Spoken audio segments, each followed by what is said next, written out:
हाँ जी, तो कैसे हो आप सब लोग। मैं फिर से आपके सामने वीकली बाजार टॉक लेके हाजिर हूँ। इस सेशन में हम लोग एबिडा को टेक्निकली बहुत ही डिटेल में समझेंगे। अगर आपको ये वर्ड बार बार हॉन्ट करता है, क्योंकि ये वर्ड सबसे ज्यादा popular and one of the most controversial financial metric है, जिसको बहुत ज्यादा यूज करा जाता है, उससे बहुत रगड़ा जाता है कंपनी के फाइनेंशियल्स को समझने के लिए, किसी भी कंपनी की परफॉर्मेंस को समझने के लिए, किसी भी कंपनी के वैल्यूएशंस को समझने के लिए। राइट, तो आपको किसी भी कंपनी को एनालाइज करना है, उसको वैल्यू करना है, उसके पहले इंपॉर्टेंट है कि आप एबिडा को समझो कि एबिडा क्या होता है। ठीक है, आपने क्यों इंटरेस्ट, टैक्स, डेप्रीसिएशन, अमोर्टाइजेशन हटा दिया है, राइट, क्यों नहीं उसको इंक्लूड करते हैं, राइट। एडजस्टेड एबिडा क्या होता है, why EBITDA is not a GAAP metric, Warren Buffett sir EBITDA के ऊपर क्या बोलते हैं, और आप किसी भी कंपनी का एबिडा कैसे कैलकुलेट कर सकते हो।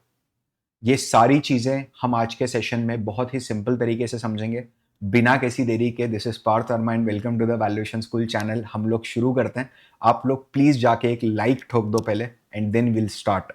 नाउ अंडरस्टैंड, एबिडा का अगर फुल फॉर्म देखोगे ना, तो it is earnings before interest, tax, depreciation and amortisation, right. तो इसका मतलब यह है कि हमने से फॉर एग्जाम्पल 200 रुपए की सेल करी, है ना। उस सेल को हमने 200 रुपए का माल बेचा, से फॉर एग्जाम्पल, राइट।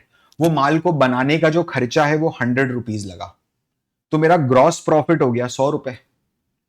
माल को बनाने का खर्चा लगा 100 रुपए, और माल को बेचने का खर्चा लगा 20 रुपए। समझना, मैंने सेल्स में से cost of good sold minus करा, ठीक है, और मैंने SG&A which is selling general and administrative expenses, चौकीदार की सैलरी, बिजली का बिल ऑफिस का, ठीक है, नाश्ते पानी का खर्चा, रिफ्रेशमेंट एक्सपेंसेस, मार्केटिंग के खर्चे, पैकेजिंग के खर्चे, वो सब, ट्रांसपोर्टेशन खर्चे, वो सब यहां पर आपने इंक्लूड कर दी, स्टाफ ट्रांसपोर्टेशन, ये सब, राइट। उसके बाद जो मेट्रिक आता है वो एबिडा आता है। This is our EBITDA. अब जरा 2 मिनट समझना, ये हमारा एबिडा है। इसको कैलकुलेट करने के दो तरीके ना, या तो सेल्स से शुरू करके एबिडा कैलकुलेट कर ले, सेल्स में से सीओजीएस माइनस कर, एसजीएनए माइनस कर, तो एबिडा आ जाएगा।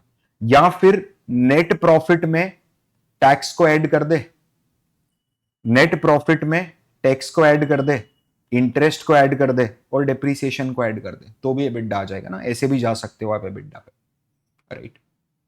यही पूरी इनकम स्टेटमेंट होती है, sales minus COGS, gross profit, gross profit में से सेलिंग जनरल एडमिनिस्ट्रेटिव एक्सपेंस अपन ने हटा दिए तो आया एबिडा, एबिडा में से डेप्रीसिएशन हटा दिया तो आया EBIT, earning before interest and tax, उसमें से इंटरेस्ट हटा दिया तो आया ईबीटी, राइट।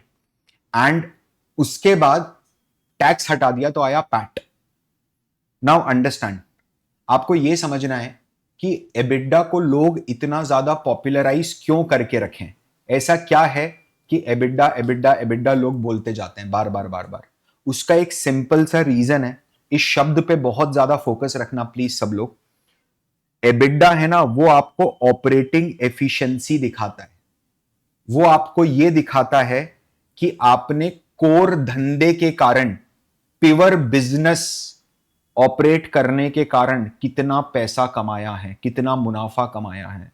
वो आपको यह बताता है कि आपका कामकाज से कितना प्रॉफिट आया है, जो आपका कोर बिजनेस ऑपरेशंस है, कोर बिजनेस ऑप से कितना प्रॉफिट आया है। समझिए, एबिडा क्या करता है पता है, अगर आप देखोगे तो एबिडा से अगर आपको नेट प्रॉफिट की तरफ जाना है या प्रॉफिट आफ्टर टैक्स की तरफ जाना है, तो आपको पहले डेप्रीसिएशन हटाना पड़ेगा, आपको इंटरेस्ट हटाना पड़ेगा, और आपको टैक्स हटाना पड़ेगा। तो आपके दिमाग में एक चीज आती है, तो सर क्या डेप्रीसिएशन, इंटरेस्ट और टैक्स, क्या ये ऑपरेशनल एक्सपेंस नहीं है क्या? नहीं है ना। समझना, कोई बोलेगा डेप्रीशिएशन तो ऑपरेशनल एक्सपेंस है, मैं तीनों पे तोड़ देंगे अभी 10 मिनट में। 10 मिनट दो, 70 80 100 स्लाइड्स है, टेंशन मत लो, will just break it down one by one, right. तो डेप्रीसिएशन तो ऑपरेशनल एक्सपेंस होता है। समझना, मतलब ऑपरेशनल एक्सपेंस यानी मैंने मशीन खरीदी, वो मशीन के ऊपर डेप्रीसिएशन चार्ज होता है, और मशीन तो धंधे में यूज हो रही है। हाँ, लेकिन डेप्रीसिएशन कैश का खर्चा नहीं होता ना, डेप्रीसिएशन नॉन कैश एक्सपेंडिचर होता है। एबिडा जो है ना, एबिडा को प्यार से, बहुत ही प्यार से, एकदम नाजुकता के साथ आप बोल सकते हो it is cash operating profit. और इबिट को बहुत प्यार से बोला जाता है ऑपरेटिंग प्रॉफिट। यह सत्य है। तो डेप्रीसिएशन को इसीलिए इंक्लूड नहीं करते हैं क्योंकि वो कैश में करा हुआ खर्चा नहीं है। वो खर्चा सिर्फ किताब में लिखा गया है। उस खर्चे को करने के लिए मैंने गल्ला खोल के किसी को पैसा नहीं दिया है। जैसे अगर मान लो आपको एसी लगवाना है, मतलब सॉरी, आपको पेंट करवाना है, व्हाइट वॉश करवाना है पूरे ऑफिस को, तो आपने पेंटिंग का खर्चा डाल दिया। अब किताब में पेंटिंग का खर्चा लिखा, लेकिन वो पेंटर जो है वो आके मांगेगा तो गल्ला खोल के आपको पैसा देना है ना उसको। समझ रहे हो? नाउ अंडरस्टैंड, इंटरेस्ट और टैक्स इन दोनों को नॉन ऑपरेशनल की कैटेगरी में रखा है। इंटरेस्ट कैसे नॉन ऑपरेशनल है? लोन लेके ही तो मैं धंधा कर रहा हूं। हां, तू लोन लेके धंधा कर रहा है, लेकिन लोन देना और लोन लेना तेरा धंधा नहीं है। तू समझ रहा है? तेरा धंधा सीमेंट बनाना है, तेरा धंधा जूते बनाना है। Are you getting my point? तेरा धंधा बिस्किट बनाना है, तेरा धंधा लोन लेना देना थोड़ा ना है। तो इसीलिए इंटरेस्ट को ऑपरेटिंग एक्सपेंस में इंक्लूड नहीं करा जाता। तो इसका मतलब यह है कि क्या जो बैंकिंग कंपनीज होती हैं, हां, उनके लिए इंटरेस्ट ऑपरेटिंग एक्सपेंस बनता है। तो तभी अगर आप देखोगे तो एबिडा जो यूज होता है ना, वो कभी भी बैंकिंग कंपनीज पे यूज नहीं होता। कारण क्या है? बैंकिंग कंपनीज में अगर आपने इंटरेस्ट की कॉस्ट ही इंक्लूड नहीं करी एनालिसिस में, वो तो उनकी सबसे बड़ी कॉस्ट होती है। इनफैक्ट सबसे बड़ी इनकम भी इंटरेस्ट की इनकम होती है और सबसे बड़ी कॉस्ट भी इंटरेस्ट की कॉस्ट होती है। Now understand. टैक्स, यार टैक्स भी जो होता है ना, वो ऑपरेशनल खर्चा नहीं होता। आप 2 मिनट समझना, अगर आपको किसी के साथ बहस करनी है इस बात पे, एबिडा के ऊपर ही, यार देखो मेरा ऑब्जेक्टिव ये है कि बीइंग अ फाइनेंस स्टूडेंट आपको हर चीज की बारीकी समझ में आनी चाहिए, right? I am communicating it to the last person listening. Now understand this. Tax, tax तो सर ऑपरेशन के प्रॉफिट पे टैक्स लगता है, तो वो तो ऑपरेशनल एक्सपेंस हुआ ना। मतलब ऑपरेशनल एक्सपेंस यानी ऐसे खर्चे हो सकते हैं, मतलब आप बोल सकते हो उनको सामान्य लेमन लैंग्वेज में, कि जो खर्चा अगर आप नहीं करो तो आप अपना धंधा ऑपरेट नहीं कर सकते। समझना, तो वो ऑपरेशनल एक्सपेंस है। तो सही बात है ना सर, अगर आपने इस साल टैक्स पे नहीं करा, से फॉर एग्जांपल आपने डिफॉल्ट कर दिया टैक्स के पेमेंट पे, तो क्या होगा? इनकम टैक्स डिपार्टमेंट आके ताला लगा देगा धंधे को, है ना, सील कर देगा गोडाउन, आपकी कुर्की करेगा, वो नीलामी करना शुरू कर देगा अपने टैक्स की वसूली के लिए। तो सर टैक्स भरना बहुत जरूरी है बिजनेस को ऑपरेटिंग रखने के लिए, बिल्कुल सही है। एक पॉइंट ऑफ व्यू से देखेगा तो सही है, लेकिन एग्रीकल्चर इनकम तो टैक्सेबल नहीं होती है। मेरी बात समझ में आ रही है? कितनी गहरी बात है। नर्सरी की इनकम तो टैक्सेबल नहीं होती है। खाद की इनकम, एग्रीकल्चर इक्विपमेंट्स की इनकम तो टैक्सेबल नहीं होती है। मेरी बात समझ रहे हो? टैक्स जो है ना, वो ऑपरेशंस के कारण होने वाला खर्चा नहीं है, वो रेगुलेशंस के कारण होने वाला खर्चा है। आपको सरकार ने चिट्ठी पे लिख के दे दिया है कि अगर हिंदुस्तान में रहना है और बिजनेस करना है तो मुनाफे का एक हिस्सा आपको हमको देना पड़ेगा। This is tax. आप धंधा कर रहे हो, बहुत अच्छी बात है, करो। Are you getting my point? ये चीज समझ में आ रही है? ये आपके, अगर आपको ऑप्शन मिले टैक्स देने का या टैक्स ना देने का, तो क्या आप टैक्स देना चाहोगे? कोई नहीं देना चाहेगा। कोई बेवकूफ ही होगा जो बोलेगा कि हाँ मैं टैक्स देना चाहता हूं। Everyone wants to live in a tax free environment. सभी लोगों को मजा आता है टैक्स फ्री एनवायरमेंट में रहने की। Now understand. तो इंटरेस्ट, डेप्रीसिएशन और टैक्स को हटाया क्यों जाता है, इसके ऊपर अपन और डीप डाइव करते हैं। ये तो मैंने बहुत बेसिक इंट्रोडक्शन दिया आपको। सबसे पहले डेप्रीसिएशन को समझने की कोशिश करना। आपने एक मशीन खरीदी,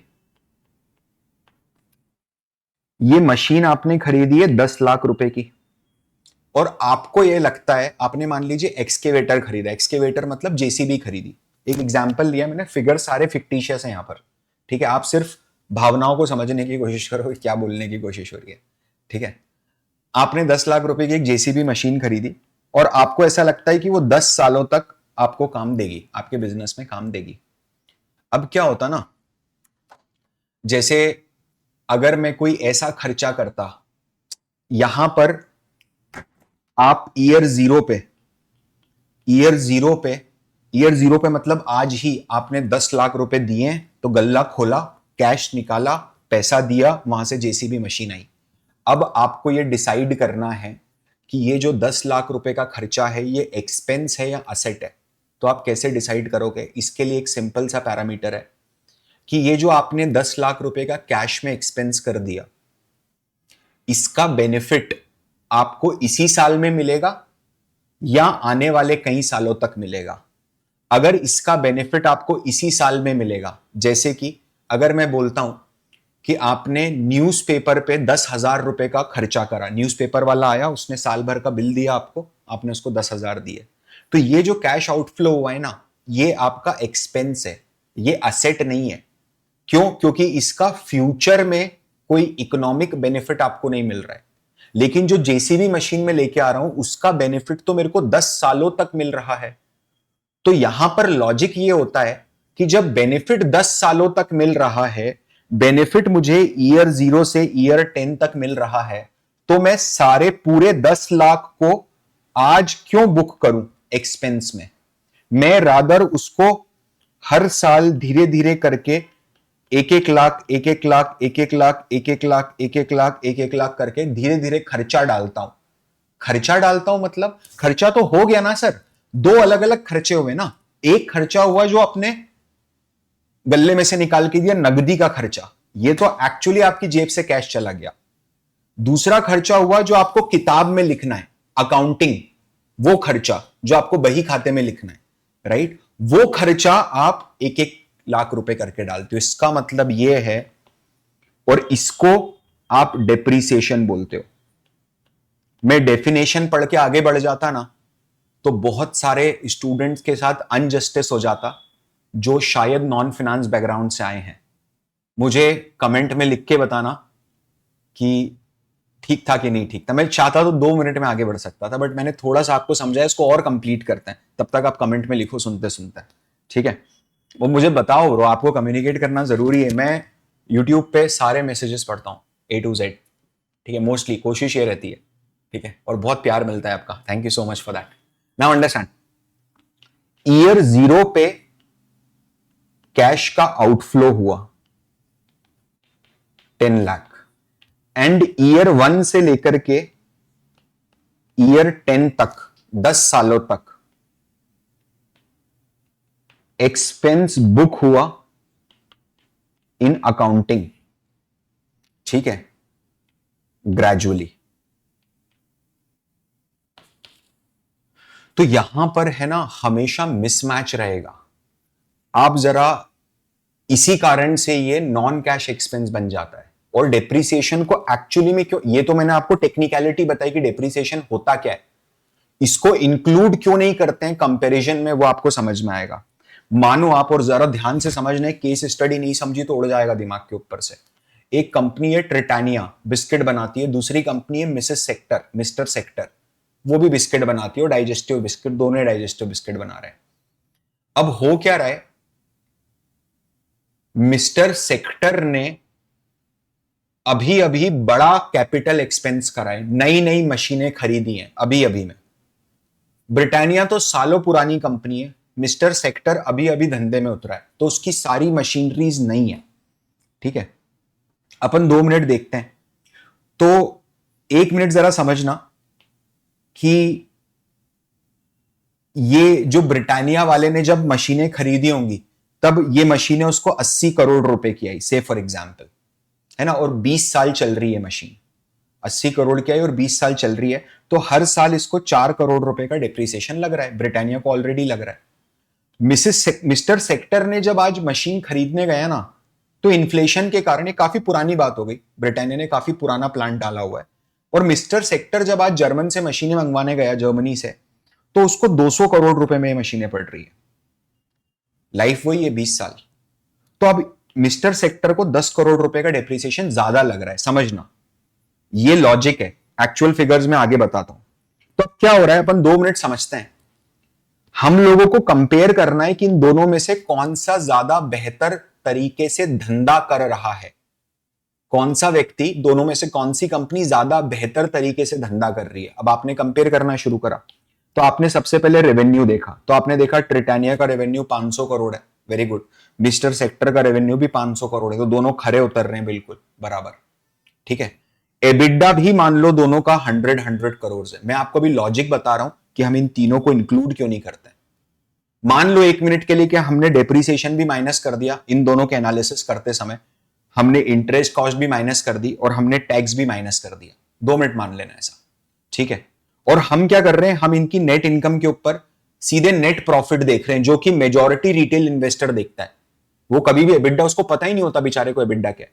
वो क्या करता है, सीधे नीचे आके देखता है कि नेट प्रॉफिट कितना आ रहा है।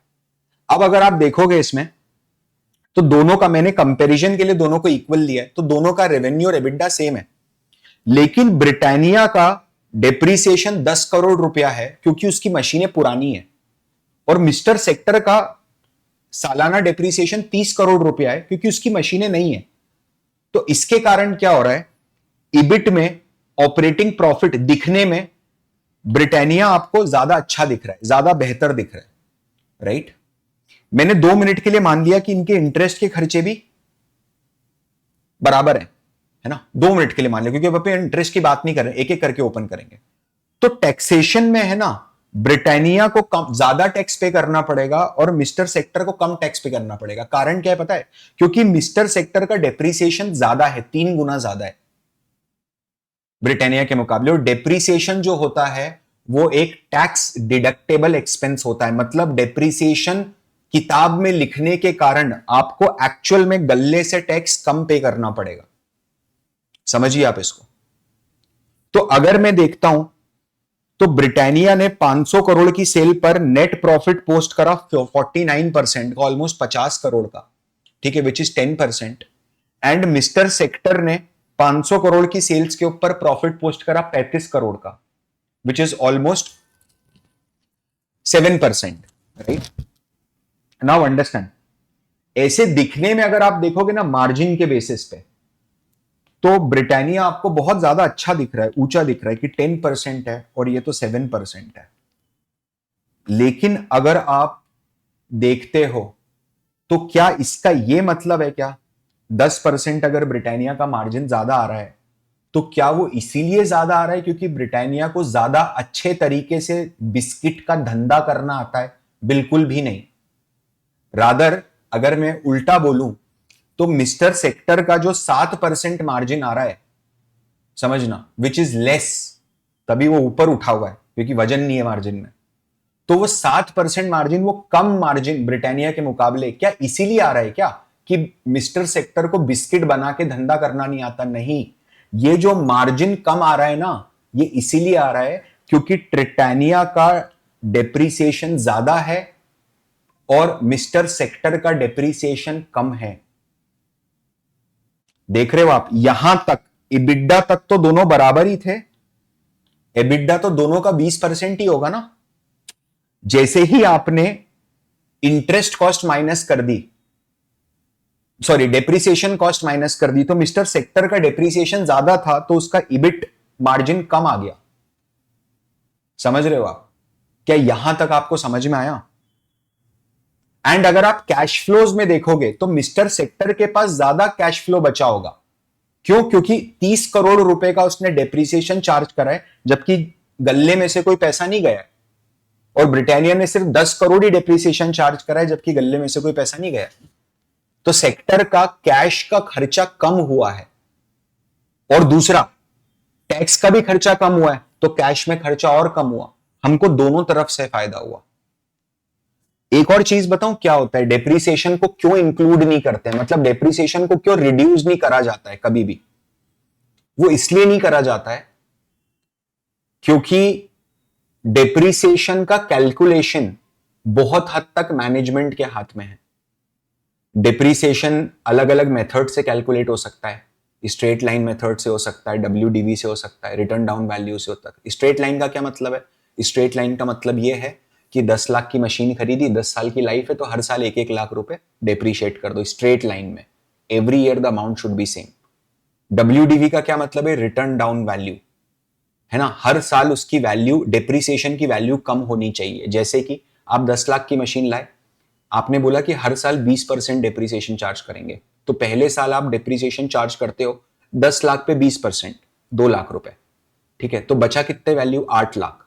अब अगले साल ईयर 2 पे आप चार्ज करते हो 8 लाख पे 20%, विच इज 1.6। तो हर साल आपका डेप्रिसिएशन कम हो जाता है, ठीक है। आप चाहो तो ये रेट कभी भी बढ़ा सकते हो। अच्छा, जैसे मैंने बोला 10 साल की लाइफ है, जरूरी नहीं है 10 साल की लाइफ हो। मैं बोल सकता हूं कि मेरे को अब ऐसा लगता है कि लाइफ ज्यादा रहेगी। मतलब ये है कि डेप्रीसिएशन एक ग्रे एरिया है। मैं ये नहीं बोल रहा हूं कि मैनेजमेंट ऐसा सब करके बदमाशी करता है तो उसको फ्रॉड की कैटेगरी में डाल दिया जाता है। वो इसलिए नहीं डाल सकते क्योंकि लीगली ये करना अलाउड है। डेप्रीसिएशन का कैलकुलेशन में बहुत सारे पैरामीटर्स जो हैं, बहुत सारे फैक्टर्स जो हैं, वो मैनेजमेंट के हाथों में होते हैं, मैनेजमेंट के डिस्क्रिशन पर होते हैं, मैनेजमेंट की इच्छा पर होते हैं। उसकी मर्जी, वो जो डेप्रिसिएशन चार्ज करना चाहता है वो चार्ज कर देगा, राइट। तो इसीलिए क्या होता है ना, कंपनीज की कोर एफिशिएंसी, उनका कोर कामकाज के द्वारा कितना मुनाफा हुआ है, वो कंपेयर करना मुश्किल हो जाता है। जैसे हमने अभी देखा कि ट्रिटेनिया और सेक्टर फूड दोनों का इबिड्डा सेम आ रहा है, 100 करोड़। मतलब दोनों ही मजबूती से धंधा कर रही हैं। लेकिन अगर आप नीचे बॉटम लाइन देखोगे, नेट प्रॉफिट, तो आपको ब्रिटानिया का ज्यादा दिखेगा, जस्ट बिकॉज उसकी मशीनें पुरानी है। आपको ब्रिटानिया अच्छी कंपनी दिख रही है, जबकि सेक्टर की मशीन नहीं है, वो नया प्लेयर है और उसने सेम एबिडा पोस्ट कर दिया जो इतने पुराने प्लेयर ने करा है। ग्रोथ ज्यादा है, नई मशीन है तो कैपेसिटी ज्यादा है, एफिशिएंसी ज्यादा है, समझ रहे हो। लेकिन यहां पर आपको एक इल्यूजन डाला जा रहा है। अगर आप डेप्रिसिएशन को रिड्यूस कर देते हो तो नेट प्रॉफिट देखते हो, तो कभी भी ये टीवी वालों के चक्कर में नहीं आना। कभी भी नेट प्रॉफिट बहुत हद तक मैनेज करा जा सकता है। आप समझ रहे हो मेरी बात? बहुत हद तक प्रॉफिट मैनेज करा जा सकता है। Now understand interest. मान लो 1 मिनट के लिए, जैसे हमने देखा कि अगर मिस्टर सेक्टर ने अभी अभी नई नई मशीनें खरीदी है तो उसका डिप्रिसिएशन ज्यादा है ना। और ब्रिटानिया के पास पुरानी मशीन है तो उसका डिप्रिसिएशन कम है, इसीलिए नेट प्रॉफिट मार्जिन कम ज्यादा हो रहा है। दोनों की बिस्किट बना के बेचने की एफिशिएंसी सेम है ना। अब जरा 2 मिनट यहां पर देखना, इंटरेस्ट पे आओ, बाकी सब कॉमन हो गया है ना। अब सिर्फ इंटरेस्ट पे फोकस करना, ठीक है। ब्रिटानिया ने क्या कर रखा है पता है? दोनों ने धंधे में 5,000 करोड़ रुपए डाल रखे हैं। दोनों ने 5,000 करोड़ रुपए बिजनेस में डाल रखे हैं। ट्रिटानिया ने क्या करा है? ट्रिटानिया ने डेट, मतलब बाजार से 1,000 करोड़ रुपए उठाया है और खुद की जेब का मालिकों ने 4,000 करोड़ रुपए लगाया है। जबकि मिस्टर सेक्टर ने बाजार से ज्यादा पैसा उठाया है, 3,500 करोड़ रुपया उठाया है और जेब से सिर्फ 1,500 करोड़ रुपया लगाया है। समझना, मिस्टर सेक्टर ने लोन ज्यादा ले रखा है ट्रिटानिया के मुकाबले। ये चीज ध्यान रखना। 2 मिनट। तो इसका इंपैक्ट क्या आएगा इनकम स्टेटमेंट पे? अभी क्या हो रहा है पता है? ये जो होता है ना, proportion of equity and debt, इसको बोलते हैं कैपिटल स्ट्रक्चर। कि आपने अपनी कैपिटल क्या स्ट्रक्चर में रेस करी, कितना परसेंट डेट है, कितना परसेंट इक्विटी है। ये तो दोनों की अलग अलग है। कारण अगर आप डेट टू इक्विटी रेशियो निकालते हो तो इसका डेट टू इक्विटी रेशियो 0.25% आ रहा है, 1,000 डिवाइडेड बाय 4,000, ठीक है। और इसका डेट टू इक्विटी रेशियो निकालते हो तो उसका 2 पॉइंट समथिंग समथिंग आ रहा है, बहुत ज्यादा है, right. 2 point something 1 something something something आएगा, ठीक है।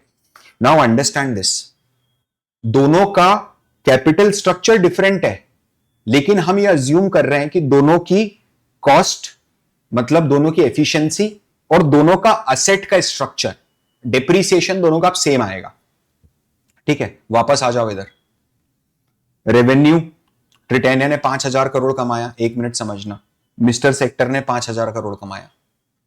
एबिट, क्योंकि डेप्रिसिएशन भी दोनों का सेम था, है ना, तो मैं डेप्रिसिएशन भी हटा देता हूं 1 मिनट के लिए कंपैरिजन में। मेरे को आपको अभी सिर्फ इंटरेस्ट के कंपैरिजन दिखाना है। तो एबिट दोनों का सेम है, 1,000 करोड़। अब क्या हो रहा है, क्योंकि ब्रिटानिया ने कम लोन बाजार से उठा रखा है तो उसका इंटरेस्ट एक्सपेंस 100 रुपए का है, एंड सेक्टर ने ज्यादा लोन बाजार से उठा रखा है तो उसका इंटरेस्ट 350 रुपए का है। इसके कारण प्री टैक्स इनकम, जिसको प्रॉफिट बिफोर टैक्स बोलते हैं, ब्रिटानिया की 900 आ रही है, सेक्टर की 650 आ रही है। टैक्सेशन भी सेक्टर को कम लग रहा है, ब्रिटानिया को ज्यादा लग रहा है। लेकिन आप अगर नेट मार्जिन देखोगे तो नेट मार्जिन में आपको फिर से ब्रिटानिया आगे बढ़ती हुई दिख जाएगी कि ब्रिटानिया ज्यादा अच्छा धंधा कर रही है। जबकि एबिडा लेवल पर अगर आप देखते हो तो दोनों सेम कंपनी, दोनों का एबिडा सेम है, बोला ना, असेट स्ट्रक्चर सेम है। तो जब डेप्रिसिएशन सेम है तो एबिडा सेम है, बाकी सब चीजें तो अपन ने कॉमन रखी है। तो इसका मतलब यह है कि आप मिस्टर सेक्टर को सिर्फ नेट मार्जिन के तौर पे देखोगे तो वो एक बुरी कंपनी दिखेगी, मतलब कंपेरेटिवली वो एक खराब कंपनी दिखेगी, एक कमजोर कंपनी दिखेगी, समझना। लेकिन इसका यह मतलब नहीं है कि मिस्टर सेक्टर अपने धंधे में कमजोर है। उसको बिस्किट बना के बेचने का बड़ा खिलाड़ी है वो ब्रिटानिया जैसे ही बड़ा खिलाड़ी है, समझ रहे हो आप। अगर आप नेट मार्जिन, हाँ वो मार्जिन नेट मार्जिन में जरूर थोड़ा कमजोर पड़ जाता है क्योंकि उसने बाजार से पैसा उठा रखा है जो ब्रिटानिया ने नहीं उठाया है।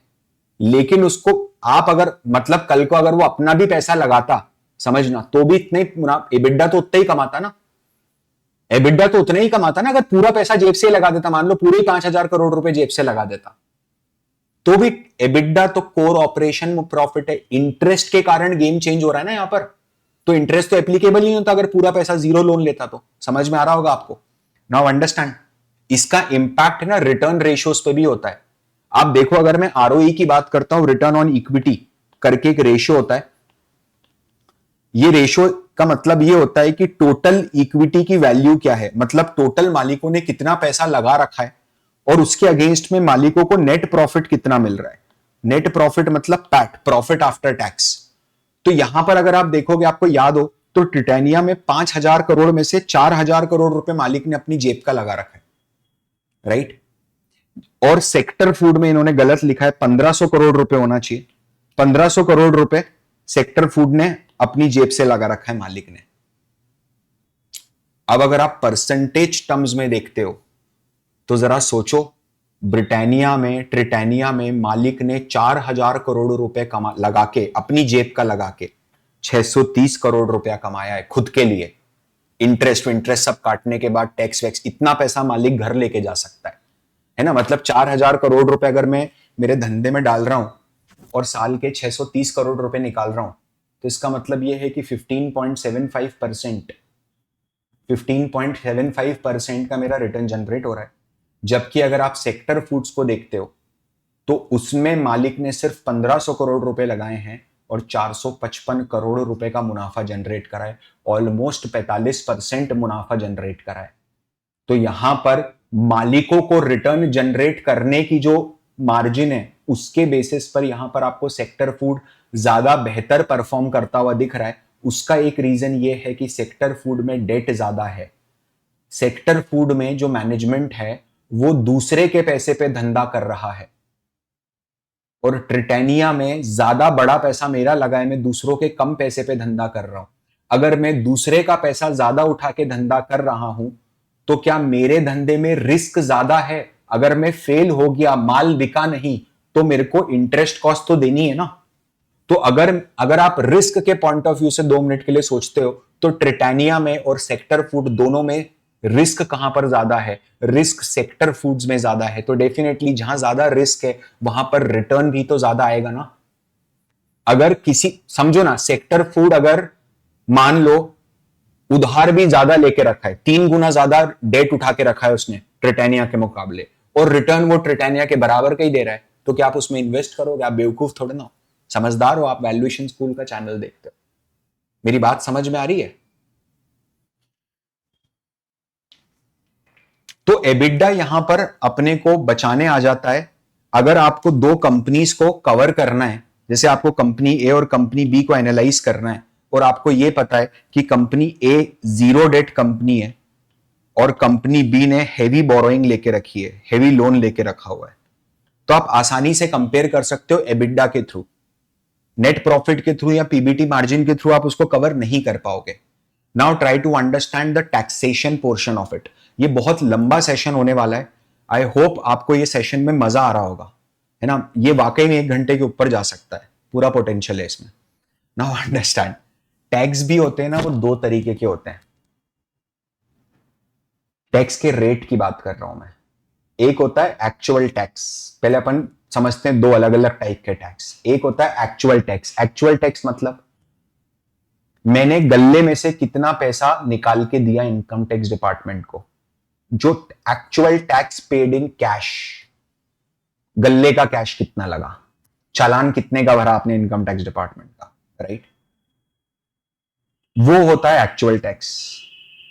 रेट जो होता है एक्चुअल टैक्स का रेट, वो कैसे कैलकुलेट होता है ना। एक तो एक्चुअल टैक्स हो गया, दूसरा होता है स्टैंडर्ड टैक्स रेट। अपन ने यहां पर इसको 30% ले लिया है, ऐसे 22% चल रहा है अभी। मतलब ये वो टैक्स है जो नोटिफाई करा है, नोटिफाइड बाय गवर्नमेंट, है ना। और इसी को मार्जिनल टैक्स रेट भी बोलते हैं। ये पीपीटी भी मैं आपको दे दूंगा, तो कोई प्रॉब्लम नहीं। इसको मार्जिनल टैक्स रेट भी बोलते हैं, थोड़ा समझना। एक्चुअल टैक्स का रेट हो सकता है ऐसा हो जाए कि एक्चुअल टैक्स का रेट जो है वो आपका 25% आ रहा हो, और मार्जिनल टैक्स का रेट जो है वो आपका 30% हो। मतलब गवर्नमेंट ने बोला है कि आप जो कमाओगे उस पर 30% दोगे, बट जब एक्चुअल में आप कैश निकाल के गवर्नमेंट को पे कर रहे हो तो आप आपकी कमाई का 25% ही पे कर रहे हो। ऐसा बहुत कॉमनली होता है, और ऐसा इसलिए होता है क्योंकि टैक्स का जो रेट होता है, हर इंडस्ट्री में कुछ ना कुछ रिबेट मिल जाती है। जैसे अगर आप देखोगे बहुत सारे फार्मास्यूटिकल प्लांट्स है जो हिमाचल में जाके लगे हुए हैं। हिमाचल में जाके इसीलिए लगे हुए हैं क्योंकि अगर आप माउंटेन रीजन में अपना प्लांट ओपन करते हो, अगर आप माउंटेन रीजन में अपना प्लांट ओपन करते हो तो गवर्नमेंट आपको टैक्स के अंदर एक स्पेशल छूट दे देती है, राइट। गवर्नमेंट आपको यह बोलती है कि यार आपने सिंस माउंटेन रीजन के अंदर एक प्लांट ओपन करा, बिजनेस ऑपरेशंस लगाए, राइट, आपने वहां पर इंप्लॉयमेंट क्रिएट करा एक ऐसी जगह पर जहां पर कोई भी दूसरा इंप्लॉयमेंट नहीं था, अगर आपकी फैक्ट्री ना लगती तो हम आपको टैक्स के अंदर छूट दे देते हैं। आपने नॉर्थ ईस्ट में जाके प्लांट लगा दिया, तो ऐसे बहुत सारे रीजन हो सकते हैं। आप कोई ऐसा काम कर रहे हो जहां पर गवर्नमेंट से आपको स्पेशल सब्सिडी मिलती है, सोलर ऐसी कोई इंडस्ट्री में हो जिसको गवर्नमेंट प्रमोट करना चाहता है, राइट। Now understand this. अगर मैं 1 मिनट के लिए एक्चुअल टैक्स रेट की बात करूं, प्लीज, तो हम 2 कंपनीज के बीच में कवर करते हैं, ठीक है। और हम ये मानते हैं कि इन दोनों कंपनीज में डेट टू इक्विटी रेशियो बराबर है, इन दोनों कंपनीज का डेप्रीसिएशन भी बराबर है। मतलब अब सिर्फ टैक्स का इंपैक्ट देखना है। डेट दोनों का बराबर है, मान लो जीरो डेट या जो भी कंपनी मानना, दोनों का इंटरेस्ट की कॉस्ट सेम आ रही है, दोनों की डेप्रीसिएशन की कॉस्ट सेम है।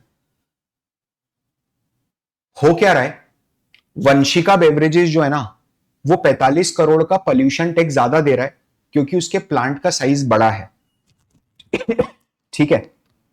अब यहां पर देखना, दोनों का रेवेन्यू बराबर है, दोनों का इबिट बराबर है, दोनों का इंटरेस्ट कॉस्ट भी बराबर है, तो बचा क्या, pre tax income. Pre tax income मतलब प्रॉफिट बिफोर टैक्स। अब 30% नोटिफाइड है, समझना, 30% इज अ नोटिफाइड टैक्स ना। गवर्नमेंट ने, अपन ने पहले बोला 22 है, एक्चुअल में अपन ने इसके लिए एग्जांपल के लिए 30 लिया है, तो 900 पे 30% देना है आपको टैक्स, तो आपने 900 पे 30% दे दिया, 300 रुपए, समझना। प्लस आपने 45 करोड़ रुपए और दिया, समझना, प्लस आपने 45 करोड़ रुपए, और ये कैलकुलेशन में इन्होंने कुछ एरर करा, आपने 45 करोड़ रुपए और दिया पोल्यूशन टैक्स का।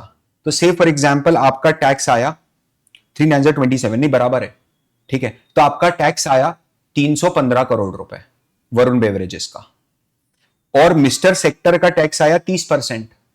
अब यहां पर अगर आप देखोगे तो वरुण बेवरेजेस का एक्चुअल टैक्स का जो पेमेंट है, जो गल्ले से पेमेंट हुआ है, क्योंकि वरुण बेवरेजेस ने इनकम टैक्स के अलावा पॉल्यूशन टैक्स भी दिया ना 45 करोड़ का। तो गल्ले से जो टैक्स का पेमेंट हुआ, 1 मिनट समझिएगा, ठीक है, सिर्फ इनकम टैक्स नहीं आता यहां पर, हर तरह का टैक्स एक्सपेंस आता है, टोटल टैक्स एक्सपेंडिचर बोला जाता है इसको। Now try to understand.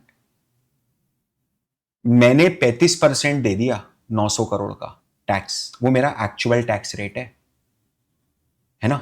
और जो 30% है वो मेरे लिए नोटिफाइड है, मैंने नोटिफाइड से ज्यादा दिया, यहां मेरे को सब्सिडी नहीं मिल रही है गवर्नमेंट की, इसलिए ये एप्लीकेबल नहीं है।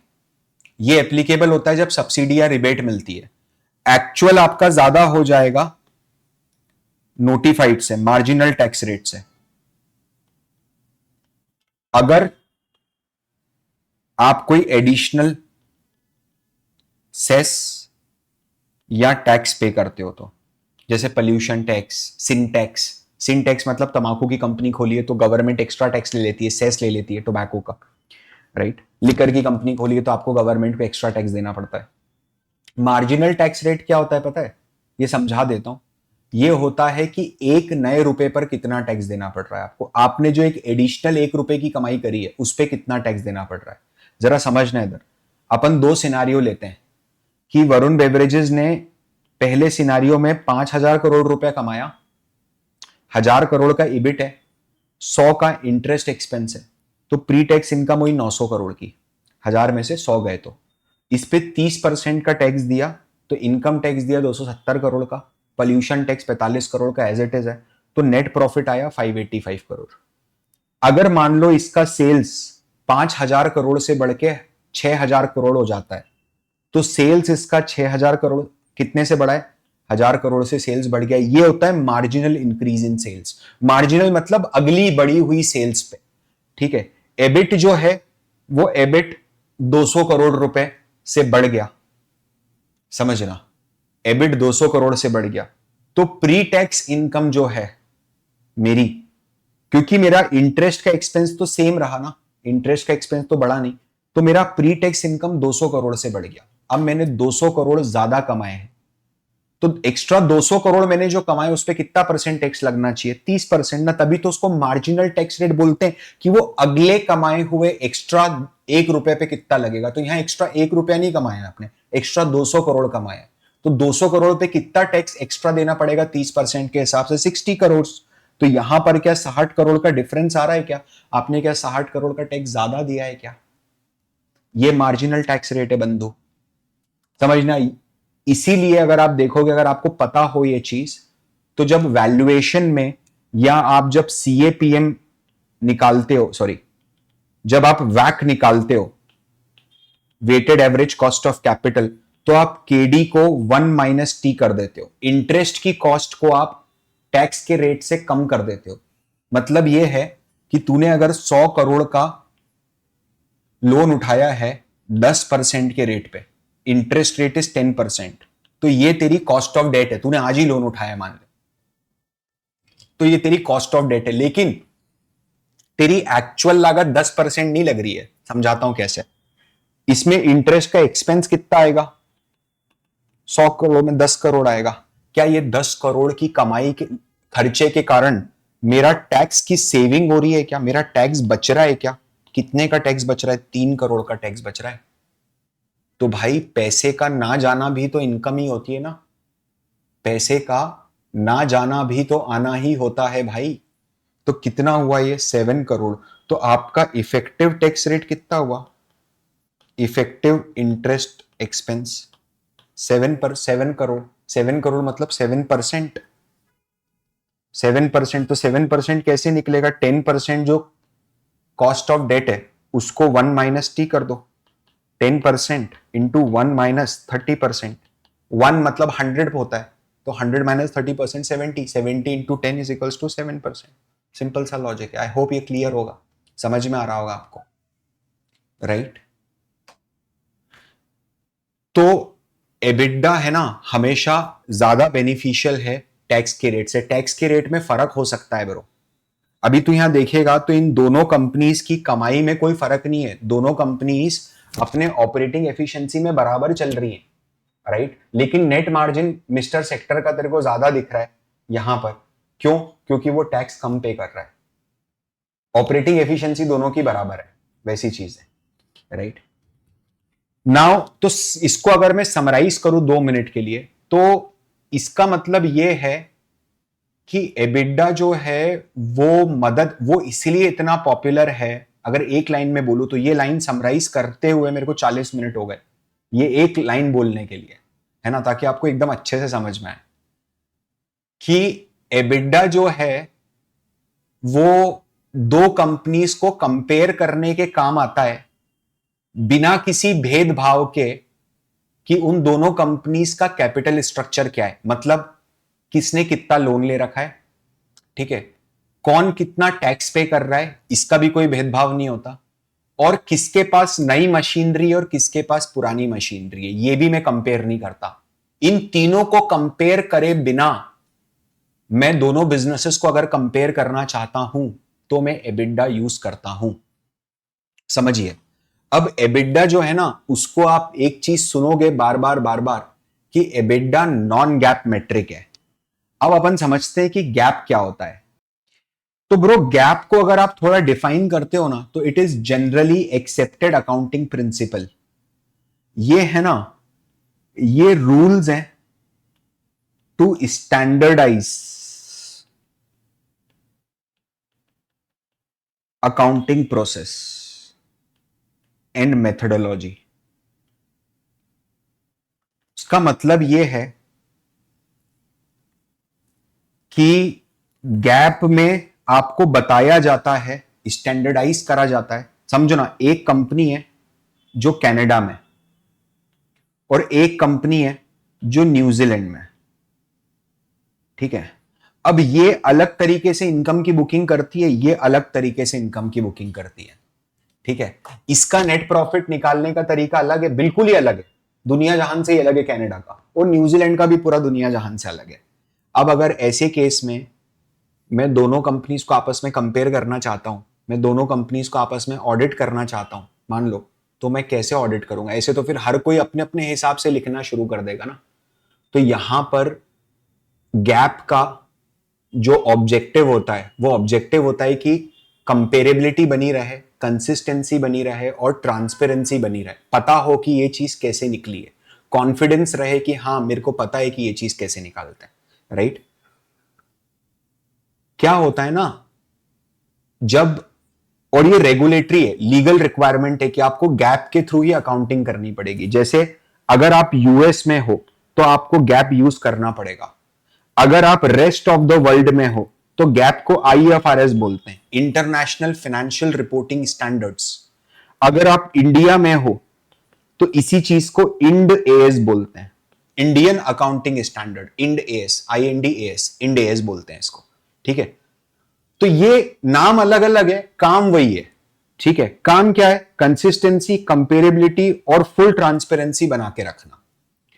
अब क्या होता है ब्रो, सिंस ये लॉ है ना, गवर्नमेंट नोटिफाई करती है, लीगली होता है ये सब कुछ, लॉ ऑफ द लैंड है। आप अगर इसके हिसाब से नहीं बनाओगे तो वो नॉन कंप्लायंस हो जाएगा, पेनल्टीज लग जाएंगी आप पे बहुत बड़ी।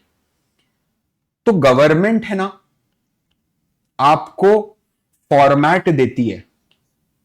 किस चीज का फॉर्मेट देती है? इनकम स्टेटमेंट का फॉर्मेट देती है कि देखो, अगर आपको इनकम स्टेटमेंट बनानी है और वो इनकम स्टेटमेंट अगर आपको गैप के हिसाब से, मान लो आप एक यूएस कंपनी हो तो आपको यहां पे एक इंडियन कंपनी तो इंडियस के हिसाब से, तो आप एक यूएस कंपनी, तो अगर आपको इनकम स्टेटमेंट बनाना है तो ये फॉर्मेट है, यही फॉर्मेट यूज करना, ठीक है। अब ऐसे ही सेम बैलेंस शीट का फॉर्मेट भी रहता है, कैश फ्लो स्टेटमेंट का फॉर्मेट भी रहता है। अब जो गैप ने फॉर्मेट दिया है उसमें उसने हर पैरामीटर को दिया है कि रेवेन्यू, रेवेन्यू में से मटेरियल की कॉस्ट माइनस करो, ठीक है, लेबर की कॉस्ट माइनस करो, ये करो वो करो, और आखिरी में नेट प्रॉफिट आता है, नेट प्रॉफिट आता है, उसके पहले टैक्स आता है।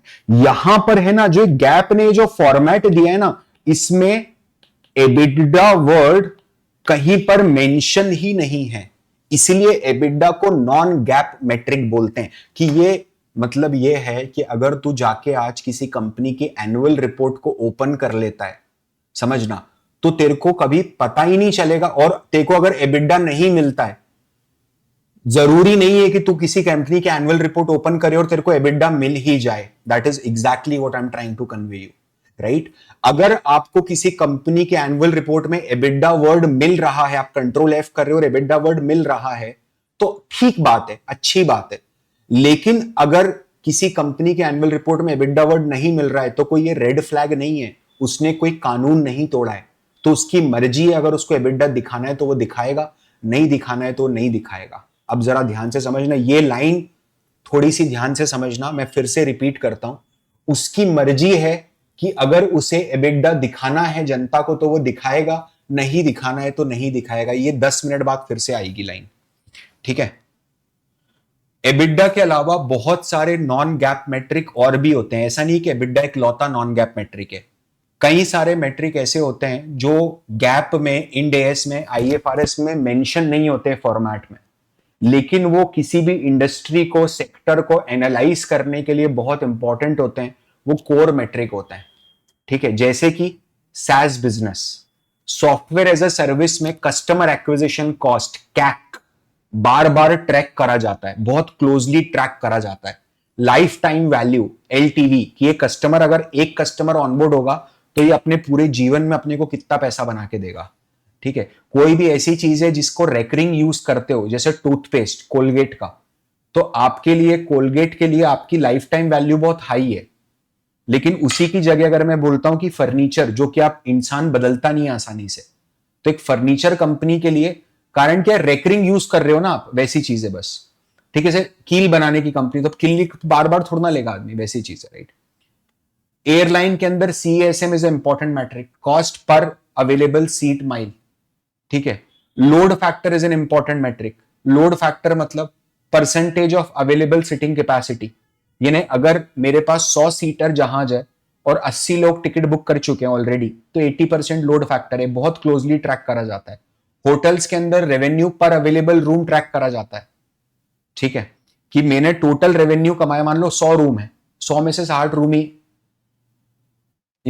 अभी तक गए हुए, 40 room is still available, right. Occupancy rate, it's a very important metric. तो बहुत सारे इंडस्ट्री एक्स मेट्रिक है। लेकिन यहां पर पता है, एक बहुत इंटरेस्टिंग स्टोरी बता रहा हूं मैं आपको, मैं यहां पर छोड़ने नहीं वाला हूं, ये कभी भी, कहीं भी, किसी भी जगह आपको मिलेगा नहीं, ठीक है। एबिडा ने इतनी पॉपुलैरिटी कैसे हासिल कर ली? एबिडा ने इतनी पॉपुलैरिटी इसलिए हासिल कर ली, अगर आप इसकी हिस्ट्री में जाओगे तो जिसको बोलते हैं ना एबिडा के जनक कौन है, किसने इन्वेंट करा एबिडा, ये चिरांद जो एक है एबिडा, यूपी में चिरांद बोला जाता है, ठीक है। ये जॉन मेलॉन करके एक व्यक्ति हैं यूएस के, उन्होंने 1970s में ये चीज इजाद करी। समझना जरा, John melon telecommunication incorporation, TCI करके एक कंपनी चलाते थे, टेलीकम्युनिकेशन इनकॉर्पोरेशन। ये केबल कंपनी थी, केबल और मीडिया बिजनेस था, ठीक है। तो अब केबल बिजनेस में क्या होता है, प्रोग्रामिंग की कॉस्ट बहुत बड़ी हो जाती है ना, आपको बहुत सारे इंफ्रास्ट्रक्चर रखने, प्रोग्रामिंग मतलब ब्रॉडकास्टिंग की कॉस्ट। लेकिन अगर आप एक बड़ा स्केल करते हो, लाखों, मिलियंस ऑफ आपके फॉलोवर्स हैं, ठीक है, मिलियन सब्सक्राइबर्स हैं, तो कॉस्ट पर सब्सक्राइबर बहुत कम हो जाता है। तो केबल का बिजनेस है, स्ट्रीमिंग का बिजनेस है, नेटफ्लिक्स 50 लोगों के खर्चे पे चल सकती है नहीं ना, नेटफ्लिक्स को बिलियंस, मिलियन सब्सक्राइबर्स चाहिए स्केलेबिलिटी में, तभी प्रॉफिटेबल रहेगा। तो जॉन मिलॉन है ना, उसको टैक्स कभी भी पे करना अच्छा नहीं लगता था। उसको यह लगता था कि यार गवर्नमेंट को टैक्स देना मतलब फालतू का काम करना है ना, गवर्नमेंट उसको फालतू के खर्चों में लगाएगी, इससे बेहतर जगह पर खर्चा हो सकता है। तो वो क्या करते थे पता है, वो है ना बहुत सारी कंपनीज खरीदते रहते थे, दूसरी छोटी छोटी कंपनीज, और बैंक से लोन लेके खरीदते थे जानबूझ के, ताकि इंटरेस्ट का टैक्स, इंटरेस्ट देना पड़े, ठीक है, और टैक्स कम हो जाए। और सिंस अगर आप देखोगे केबल और मीडिया का जो बिजनेस है वो ऑलरेडी बहुत हेवी कैपिटल एक्सपेंडिचर का बिजनेस होता है, आपको बड़ी बड़ी मशीनरी लगानी पड़ती है, तार बिछाने पड़ते हैं, तो डेप्रीसिएशन भी ज्यादा है। तो सिंस इंटरेस्ट कॉस्ट भी ज्यादा है, डेप्रीसिएशन भी ज्यादा है, तो इसके कारण इनका लोअर टैक्स एक्सपेंस आता था, और कई बार नेगेटिव भी आ जाता था, टैक्स का खर्चा लगता ही नहीं था, क्योंकि डेप्रीसिएशन की कॉस्ट इतनी ज्यादा हो जाती थी कि प्रॉफिट की जगह नुकसान हो जाता था, ठीक है। अब इसके कारण क्या हुआ, जो नेट प्रॉफिट होता है, बॉटम लाइन जिसको बोलते हैं नेट प्रॉफिट मार्जिन, वो बहुत ज्यादा अनस्टेबल होने लग गया है ना। क्यों? क्योंकि वो धड़ाधड़ लिए जा रहा है, डेप्रीसिएशन पे डेप्रीसिएशन, ठीक है, इंटरेस्ट पे दिए, टैक्स बचाना वाज द ओनली मोटिव। तो अब क्या हो गया, सिंस रिटेलर तो बॉटम लाइन देखता है सिर्फ जाके ना, नेट प्रॉफिट मार्जिन में ग्रोथ, ओके ठीक है भाई, अगर किसी कंपनी के नेट प्रॉफिट मार्जिन कम ज्यादा हो रहे हैं तो वो अट्रैक्टिव कंपनी है, या किसी कंपनी के नेट प्रॉफिट मार्जिन अगर कंटिन्यूअसली बढ़ रहे हैं तो वो अट्रैक्टिव कंपनी है। जिस कंपनी के नेट प्रॉफिट मार्जिन कंटिन्यूअसली बढ़ रहे हैं वो अट्रैक्टिव कंपनी, ठीक है। तो मिस्टर मलोन की जो कंपनी थी टीसीआई, ये इन्वेस्टर्स को बहुत अनअट्रैक्टिव लगने लग गई। वो फंडिंग सिक्योर करना चाह रहे थे, ठीक है, और इन्वेस्टर नेट प्रॉफिट देख लेता था। तो इन्होंने क्या करा पता है, इन्होंने बोला, इन्होंने पहली बार एबिडा करके एक चीज निकाली और उसको हाईलाइट कर दिया, और इन्होंने दुनिया को समझाया, ठीक है, समझना, इन्होंने दुनिया को यह समझाया कि केबल का जो बिजनेस होता है वो रियल एस्टेट का बिजनेस है। हर घर में टीवी लगी हुई है उस टाइम पर, 1970s की बात कर रहे हैं अपन, ठीक है। तो यहां पर बिजनेस आज के प्रॉफिट पे वैल्यू मत करो आप ये देखो कि मैं इस बंदे से, एक घर से आने वाले कितने सालों तक प्रॉफिट कमा सकता हूं, कितने ही सालों तक, राइट। तो आप है ना, ये जो बिजनेस है ये फ्रेंचाइजी बेस्ड बिजनेस है, मैं एक ही व्यक्ति से कई सालों तक प्रॉफिट कमाऊंगा। तो आप आज के प्रॉफिट को मत देखो, आप ये देखो कि मैं कितना ज्यादा पैसा बना रहा हूं, ठीक है। और ये जो इनकम आज आपको दिख रही है ना कम आ रही है, ये तो इसीलिए आ रही है क्योंकि इंटरेस्ट की कॉस्ट अभी ज्यादा है और डिप्रिसिएशन की कॉस्ट ज्यादा है, समझना। ये तो हम कभी भी कंट्रोल कर सकते हैं। तो हम धंधे के बड़े खिलाड़ी हैं, और जब तक मेरी मोनोपोली है और मैं इंटरेस्ट की कॉस्ट निकाल पा रहा हूं और हर साल बड़ा ग्रोथ कर पा रहा हूं, तो क्यों घबराने का इंटरेस्ट की कॉस्ट से। इंटरेस्ट मतलब डेट लेना कोई खराब थोड़ी ना है, मिसमैनेजमेंट ऑफ डेट इज खराब, राइट। अगर आप डेट लेके बढ़िया धंधा कर पा रहे हो, से फॉर एग्जाम्पल आप अपना पैसा लगा के 50% निकाल लेते हो, आपने अगर धंधे में 1 करोड़ लगाया तो आप हर साल 50 लाख रुपए निकाल रहे हो, तो मैं तो बोलता हूं आपको पूरा का पूरा डेट ले लेना चाहिए। अगर आप में 50% रिटर्न निकालने का हुनर है तो अपनी जेब का पैसा क्यों लगा रहा है। अगर तू 100 रुपए अपनी जेब का लगा रहा है तो 100 रुपए बाजार से लोन ले लेना, 6%, 8%, 10% पे, 10% पे पैसा उठा, धंधे में लगा, 50% मुनाफा कमा धंधे से, 10% का रिटर्न इंटरेस्ट दे दे, 40% फोकट का जेब में आ रहा है, समझ रहे हो आप। तो ये वही बोल रहा है कि अगर आपको, मुझे आता है ब्रो इंटरेस्ट एक्सपेंस मैनेज करना, तो तुम घबराओ मत, ठीक है। तो इसने बोला कि एबिडा को आप कोर सेंस में यूज करो कि कोर इनकम है वो बिजनेस की, और ऐसा करते हुए मिस्टर मलोन है ना एक्सपैंड करते गए। और 1999 के बुल रन में, जब डॉट कॉम बबल का बुल रन था, डॉट कॉम बबल पे एक वीडियो बनाया है मैंने, आप जरूर देखना उसको, ठीक है, आप सर्च करोगे मिल जाएगा, ठीक है। डॉट कॉम बबल के बूम पे इन्होंने एटी को अपनी कंपनी $48 बिलियन में चिपका दी। सोचो आज से 26 साल पहले $48 बिलियन में कंपनी चिपका के निकल गया, एकदम टॉप पे वैल्यूएशन पे, राइट। लेकिन हम तो 1970s में, अभी ये तो पूरी स्टोरी बताई मैंने आपको, 1970s में जब मिस्टर मलोन को लोगों ने ये चीज यूज करते हुए देखी कि यार ये तो एबिडा यूज कर रहे हैं, ठीक है। और 1970s में क्या हुआ पता है, अमेरिका में, यूएस में इन्फ्लेशन भी डबल डिजिट में चली गई थी, तो फेड के रेट भी बहुत ज्यादा थे उस टाइम पर। और फिर 80s आते आते जैसे जैसे रेट इन्फ्लेशन कम हुआ तो फेड ने रेट भी कम कर दिया, ठीक है। इकोनॉमी रिकवर करने लग गई, अब रेट कम है, इकोनॉमी ग्रो कर रही है, तो लोगों को अपॉर्चुनिटी लगी कि यार पैसा बहुत सस्ते में मिल रहा है आपको। तो एलबीओ, एलबीओ मतलब लेवरेज बाय आउट्स, ठीक है, और डेट लेके डील करना ये बहुत बढ़ गया उस टाइम पर। और इसी कारण से बहुत सारी अमेरिकी कंपनीज पे बहुत बड़ा बड़ा डेट आने लगा, और इंटरेस्ट एक्सपेंस के कारण, बढ़े हुए इंटरेस्ट एक्सपेंस के कारण उनकी नेट इनकम कम दिखने लगी, समझना। तो इसके कारण क्या हुआ पता है, धीरे धीरे इन्वेस्टर्स ने नेट इनकम की जगह, एनालिस्ट ने नेट और कंपनीज ने भी नेट इनकम की जगह फोकस करने लगा एबिडा के ऊपर, समझना। एबिडा उनका गो टू मेट्रिक हो गया। बिना ये परवाह करे कि कंपनी इंटरेस्ट का बर्डन संभाल पाएगी कि नहीं संभाल पाएगी। उन्होंने, क्योंकि कंपनीज इतना इंटरेस्ट लेके बैठी थी इस टाइम, उनको ऐसा लग रहा था कि interest is a temporary expense, धीरे धीरे कंपनीज की बोरिंग कम हो जाएंगी। तो आप तो फ्यूचरिस्टिक देखो ना, तो फ्यूचरिस्टिक मेट्रिक है एबिडा, क्योंकि वो इंटरेस्ट एक्सपेंस को कंसिडर नहीं कर रहा है। इनफैक्ट 1990s में जब बबल पॉपअप हुआ, ठीक है, तो कंपनीज ने और ज्यादा हाईलाइट करना शुरू करा एबिडा को, असेस करने के लिए खुद को और बेंचमार्किंग करने के लिए। ठीक है, इजी टू कैलकुलेट होता है, सेल्स में से सीओजीएस हटाया और सेलिंग जनरल एडमिनिस्ट्रेशन एक्सपेंस हटा दिया। कम्युनिकेट करने में आसान होता है, काम काज से आया हुआ मुनाफा, बिस्किट बना के बेचने से आया हुआ मुनाफा आसानी से कम्युनिकेट हो जाता है, राइट। ओवर द इयर्स हम एक कदम और आगे बढ़ गए, है ना। मिस्टर मलोन से इंस्पायर होके तो एबिडा आया ही था, हम लोगों ने और दिमाग लगा दिया और एडजस्टेड एबिडा करके एक नया फिगर, एक नया वर्ड आगे आया। ठीक है, अब एडजस्टेड एबिडा क्या होता है वो समझना। एक होता है टैलेंटेड लोग, एक होते हैं बहुत टैलेंटेड लोग, और दूसरे होते हैं वो लोग, तीसरे होते हैं वो लोग जो एडजस्टेड एबिडा को समझ जाते हैं। Try to understand this. EBITDA का मतलब है इंटरेस्ट बिफोर एक्सपेंस। कौन कौन से expense? Interest, depreciation and taxation.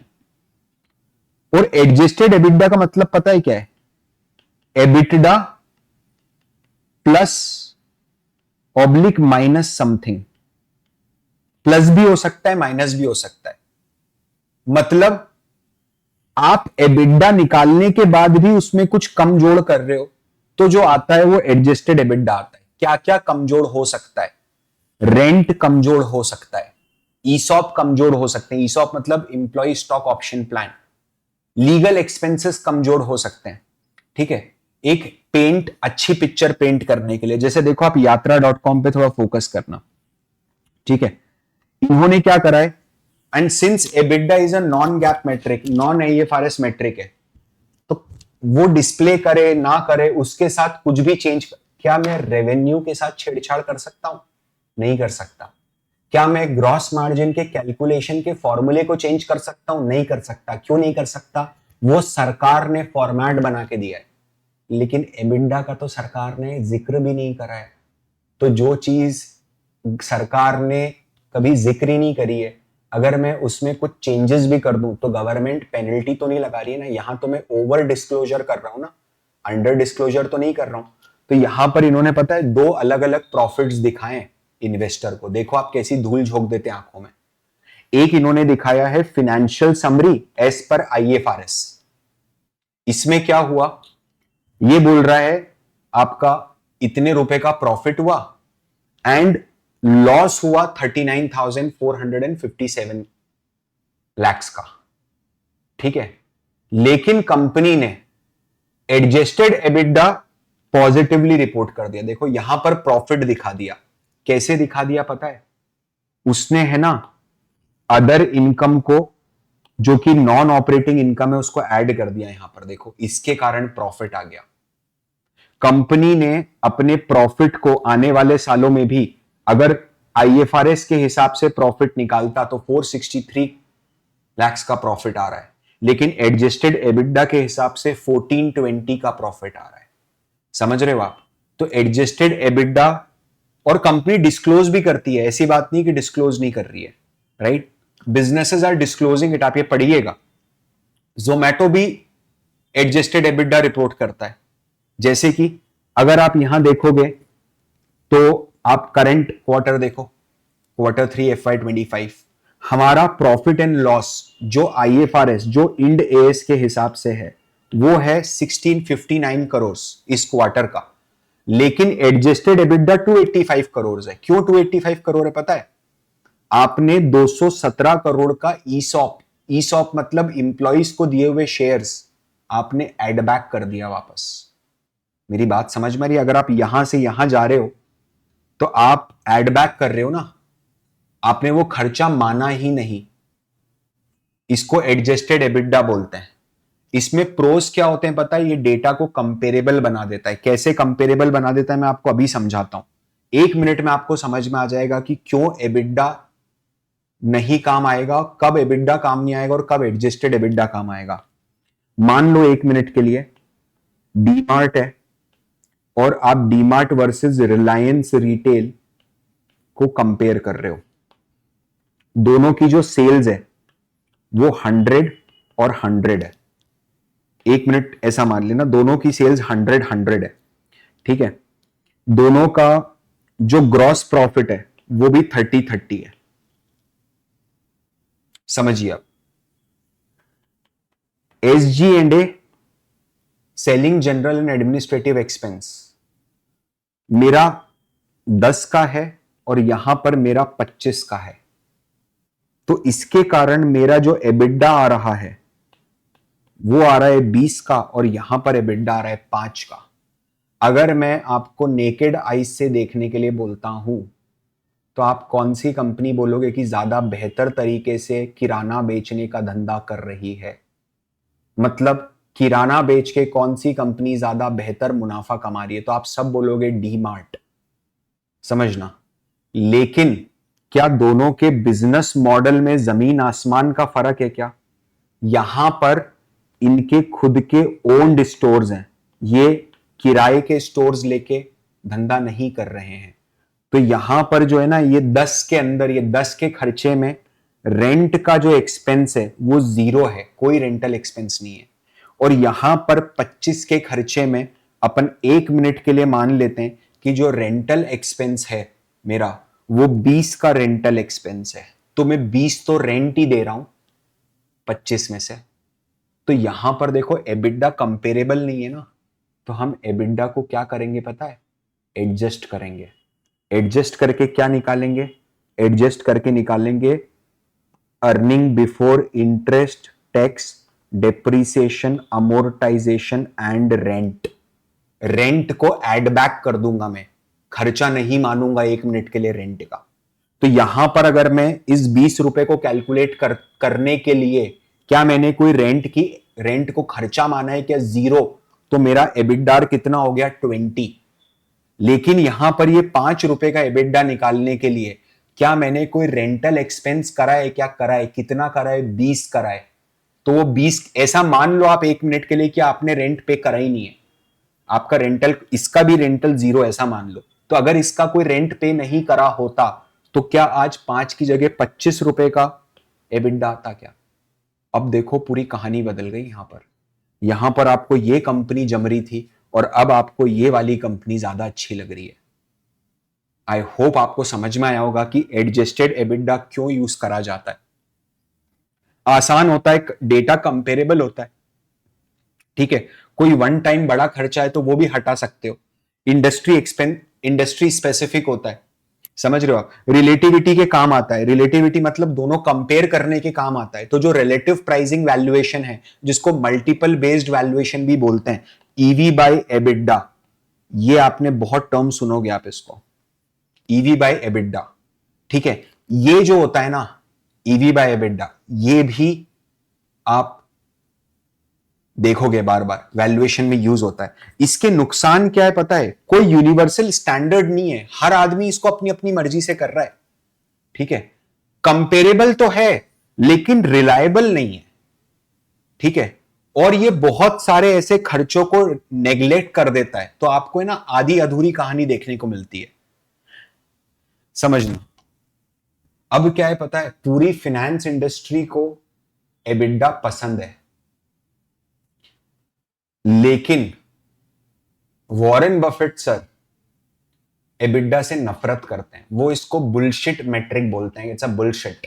वो बोलते हैं कि एबिडा जो है ना वो कुछ भी नहीं है, कुछ बहुत ही समझदार लोग हैं जिन्होंने दुनिया को अपने हिसाब से मोल्ड कर दिया है, दैट इज एबिडा। उन्होंने अपने पॉकेट भरने के लिए उसको जस्टिफाई करा है, ठीक है। उन्होंने कई बार एबिडा की भतीरी पीटी है बाजार में मतलब जब भतीरी पीटना समझ गया ना क्या होता है? आई होप आपको समझ में आता होगा कि भतीरी पीटना क्या होता है। मतलब डंके बजा देना, बुराई करना बेसिकली, ठीक है। तो दोनों ने मिलके जब ये साल में एक बार आते हैं, अभी तो sir Charlie sir is no more with us, but जब ये आते थे एनुअल शेयर होल्डर्स मीटिंग में, अपने एनुअल शेयर होल्डर लेटर में, तब ये एबिडा की बहुत बुराई करते हैं, ठीक है। इसमें बफेट का आर्ग्यूमेंट क्या है पता है? बफेट का आर्ग्यूमेंट ये है कि डेप्रीसिएशन है ना, वो सबसे बकवास खर्चा है। आप जो डेप्रीसिएशन को एक्सक्लूड कर रहे हो ना एबिडा के कैलकुलेशन में, उनका ये बोलना है कि डेप्रीसिएशन का खर्चा भी आपको कंसिडर करना चाहिए, क्योंकि जस्ट बिकॉज आपने पैसा पहले दे दिया, कैश पहले दे दिया, और अब आपका कोई कैश का एक्सपेंस नहीं हो रहा है तो आप उसको हटा रहे हो। लेकिन अगर आप देखोगे तो क्या कैश का आउटफ्लो जो आपने इनिशियल ईयर्स में किया वो तो आपने कंसिडर कर लिया, लेकिन डेप्रीसिएशन जो है ना यार, ये आपको मशीन बदलनी भी तो पड़ेगी ना आगे जाके, आप उसके लिए कोई खर्चा इंक्लूड नहीं कर रहे हो। एक्चुअल में सर के हिसाब से डेप्रीसिएशन एक इंटीग्रल पार्ट है, क्योंकि depreciation is nothing but your capital expense, उस साल का मशीन यूज करने का खर्चा है। उनका यह बोलना है कि अगर ये मशीन आप ओन्ड नहीं करते और आप बाजार से रेंट पे लेके आते, तब रेंट का खर्चा तो माइनस करते ना, वही लॉजिक से आप डेप्रीसिएशन भी माइनस करो। ये कैपिटल मशीन को यूज करने का खर्चा है, और ये माइनस करके ही आपको सही एफिशिएंसी पता चलेगी बिजनेस की। एक लेटर में उन्होंने देखना क्या लिखा है, वो बोलते हैं ये 2000 में छापा हुआ लेटर है भाई, ईयर 2000 में, 25 साल पुराना ज्ञान दे रहा है सामने वाला, समझ लो। When Charlie and I read reports, है ना, we have no interest in the picture of personal, हम लोग देखते ही नहीं है कि मैनेजमेंट की फोटो छपी हुई है, प्लांट और प्रोडक्ट्स, ठीक है। और जहां तक एबिडा का रेफरेंस है तो वो तो हमको बहुत ही बेकार लगता है। वो मैनेजमेंट से ये बोलते हैं कि क्या मैनेजमेंट को ऐसा लगता है क्या कि जादू की परी आती है और कैपिटल एक्सपेंस करके चली जाती है? आपको अपनी जेब से ही कैपिटल एक्सपेंस करना है ना। और ये जो डेप्रीसिएशन वाली जो कंसेप्ट है ना, वो अपने आप में ही बहुत वेग और अनक्लियर है। मैनेजमेंट के पास कितनी सारे मौके मिलते हैं कुछ ना कुछ छुपाने के लिए, ठीक है। तो इन लोगों ने बहुत ज्यादा बुरी बात बोली। इन्होंने क्या बोला है पता है? ये बोला है इससे भी बुरा है एडजस्टेड एबिडा।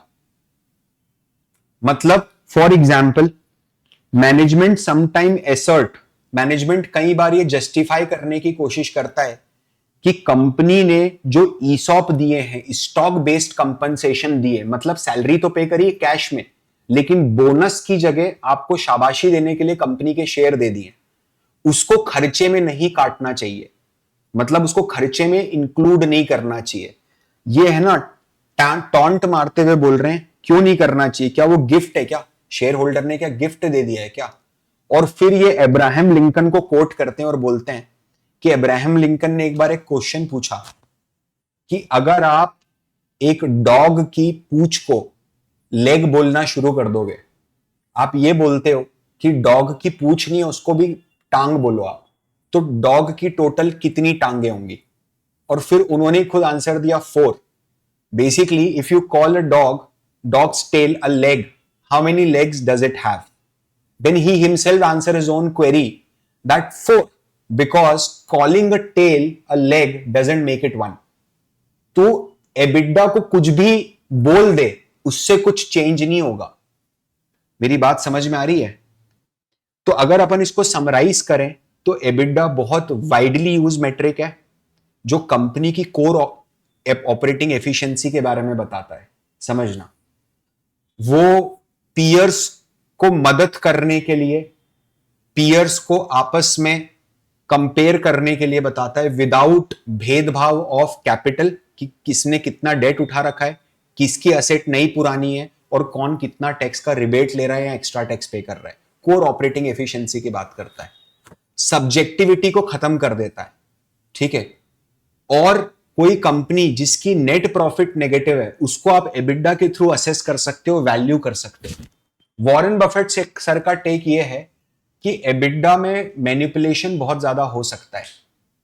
मान लिया कि डेप्रीसिएशन एक नॉन कैश एक्सपेंस है, लेकिन वो एक इकोनॉमिक एक्सपेंस है, वो अपॉर्चुनिटी कॉस्ट है। अगर आपकी मशीन खुद की नहीं होती तो आपको रेंट पे करना पड़ता, ठीक है।